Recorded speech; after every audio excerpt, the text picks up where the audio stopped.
Good evening and welcome to the news. Yesterday's tragedy at the Dead Sea is a catastrophe that saddened us all. May Almighty Allah rest the victims' souls in peace.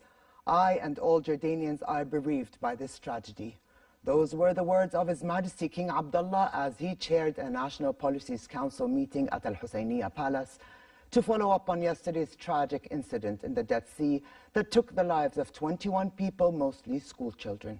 He went on to say that this tragic incident has touched the hearts of everyone in this country and the world who expressed their solidarity with Jordan during this difficult time.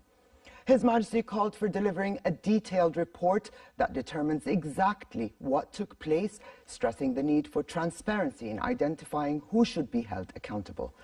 King Abdullah directed officials to ensure the provision of the best possible health care for the injured, wishing them a speedy recovery. The King voiced appreciation of the Civil Defense Department personnel, the Jordan Armed Forces troops and paramedics who worked around the clock to evacuate and treat the injured. He also thanked citizens who assisted in rescue efforts and voiced pride in their actions, noting that during difficult times, Jordanians always rise to the occasion and make everyone proud.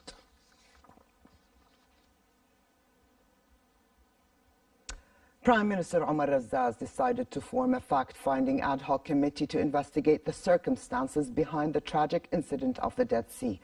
The panel will be chaired by Deputy Prime Minister Raja'i Mashir and comprises Ministers of Justice, Interior, Education and Higher Education, Health, Municipal Affairs, Tourism, Legal Affairs, Media Affairs, Public Works and Housing as members. Razzaz tasked the committee with submitting a comprehensive report on all details of the incident so that the government can take the appropriate measures in this regard. Furthermore, Razzaz assigned the panel with reviewing conditions and standards of school trips and to present recommendations that will update and ensure a stricter and more stringent oversight process to ensure the safety of students in future trips. The Prime Minister also instructed the panel to present a report on the conditions of bridges, public structures and infrastructure across the kingdom. He also asked for recommendations on the development of an early warning system to deal with natural disasters. The death toll from the flash floods that hit the Dead Sea area yesterday has risen to 21. A Civil Defense Department statement also said that so far 35 people have been rescued, while the number of missing people remains unknown as a large-scale search and rescue operation continues.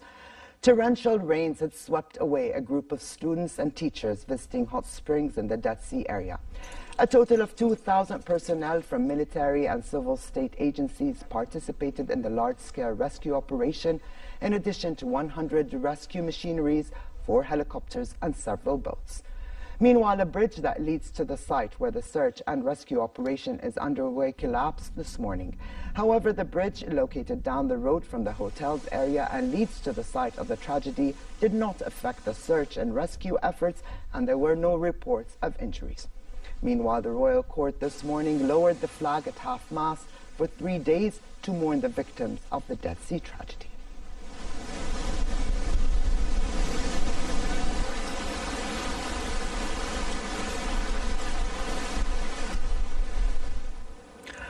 Condolences continue to pour in over Dead Sea flood victims from a number of Arab and foreign countries.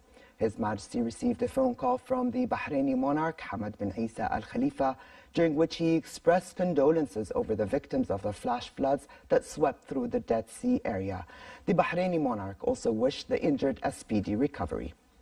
The state of Kuwait also offered condolences. Emir of Kuwait, Sheikh Sabah al-Ahmad al-Jabr al-Sabah, sent a cable of condolences to His Majesty the King over the victims of the tragic incident.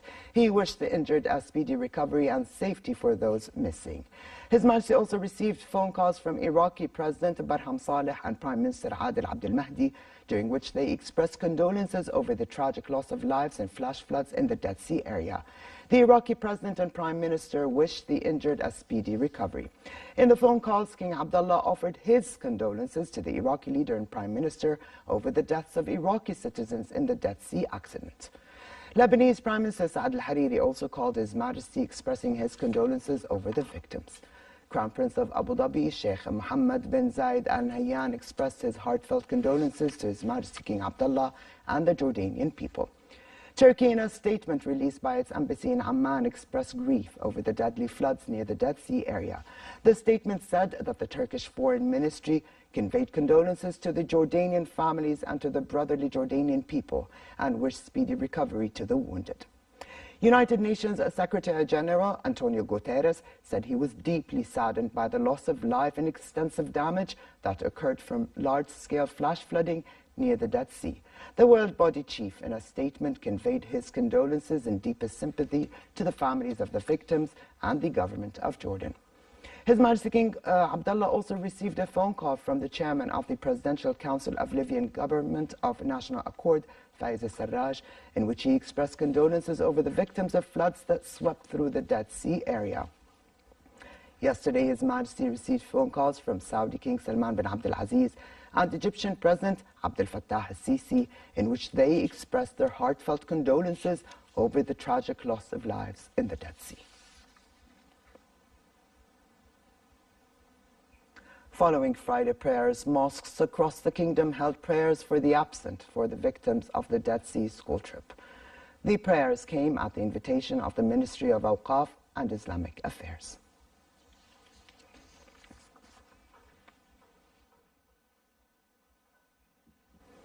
And finally, for a quick look at the weather, fair conditions are in the forecast tomorrow in most parts of the kingdom, while it will be moderate in the Dead Sea, the Jordan Valley and the Gulf of Aqaba. Amman can expect a high of 18 degrees Celsius and a low of 9. In the Gulf of Aqaba, daytime temperatures will reach 29 degrees, dropping down to 17 at night. And with this, we come to the end of this edition. I'm Alia Tuqan. Thank you for joining us and have a good night.